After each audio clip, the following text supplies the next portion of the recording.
رزق حلال اور دیگر اچھے کاموں کے لیے علل صبح نکلنا باعث خیر و برکت ہے۔ پیغمبر اکرم حضرت محمد مصطفیٰ صلی اللہ علیہ وآلہ وسلم کا فرمان ہے، رزق اور معاش کی تلاش میں صبح سویرے نکلا کرو، اس لیے کہ صبح کا وقت روزی اور کامیابی کا باعث ہے۔ تلاش رزق اور دیگر تمام اہم کاموں کے لیے صبح سویرے نکلنا سنت ہے۔ آپ صلی اللہ علیہ وآلہ وسلم جب کسی سریہ یا فوج کو بھیجتے تو انہیں دن کے ابتدائی وقت ہی میں بھیجتے۔ سخر رضی اللہ عنہ ایک تاجر تھے، جب وہ سامان تجارت دے کر بھیجتے تو دن کے آغاز ہی میں بھیجتے، سو وہ مالدار ہو جاتے اور ان کے مال میں زیادتی ہوتی۔ حضرت عائشہ رضی اللہ عنہا سے بھی مروی ہے کہ وہ کہتی ہیں کہ رسول اللہ صلی اللہ علیہ وآلہ وسلم نے فرمایا، رزق کو ڈھونڈنے کے سلسلے میں صبح سویرے جلدی نکلا کرو، اس لیے کہ صبح سویرے نکلنے میں برکت اور کامیابی ہے۔ ناظرین، صبح کے وقت سونا رزق کی تنگی کا سبب بنتا ہے، کیونکہ وہ تقسیم الرزق کا وقت ہوتا ہے، لہٰذا طلوع آفتاب سے پہلے سونے سے پرہیز کرنا چاہیے، جیسا کہ مندرجہ ذیل احادیث بھی ہیں۔ حضرت عثمان رضی اللہ عنہ سے روایت ہے، وہ کہتے ہیں کہ صبح طلوع آفتاب سے پہلے کی نیند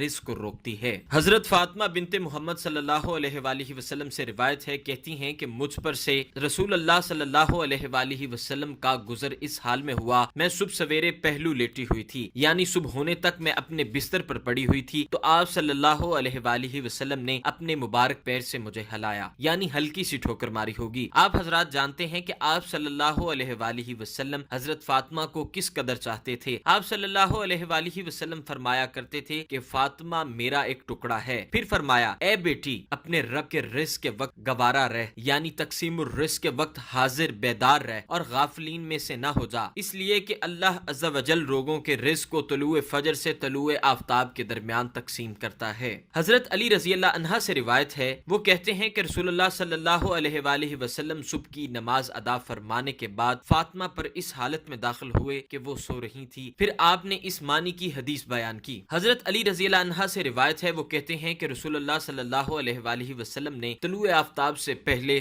سونے سے منع فرمایا ہے۔ ناظرین، عربی کا لفظ بکور، جس کا مفہوم ان تمام لوگوں پر صادق آئے گا جو اپنے رزق، کام اور دفتروں کے لیے صبح سویرے ہی نکل جائیں یا اپنی اپنی وسعت اور وقت کے مطابق وقت پر نکلیں۔ اس میں شک نہیں کہ بکور یا ابتکار کا معنی صبح سویرے ہی کا آتا ہے، لہٰذا یہ وقت تمام ہی افراد کے لیے وسعت رکھتا ہے۔ کوئی اپنے کام کے لیے فجر کی نماز کے ساتھ ہی نکل پڑے تو اس کے حق میں، تو کوئی فجر ادا کر کے کافی دیر بعد نکلے تو اس کے لیے، اور کوئی طلوع آفتاب کے بعد نکلے تو اس کے حق میں بھی، حتیٰ کہ کوئی اگر طلوع آفتاب کے 1.5-2 گھنٹوں کے بعد بھی نکلا ہو تو اس پر بھی ابکار یا بکور کا لفظ صادق آتا ہے۔ تو جس آدمی کی ڈیوٹی فجر کے بعد فوراً شروع ہو جاتی ہے تو اس کو ہم کہیں گے کہ بکور ہی میں نکل گیا ہے، اور جس شخص کی ملازمت 9-9:30 بجے شروع ہوتی ہے اور وہ اس وقت نکل جاتا ہے تو وہ بھی اپنے تلاش رزق کے سلسلہ میں بکور میں جانے والا کہلائے گا۔ وما علینا الا البلاغ المبین۔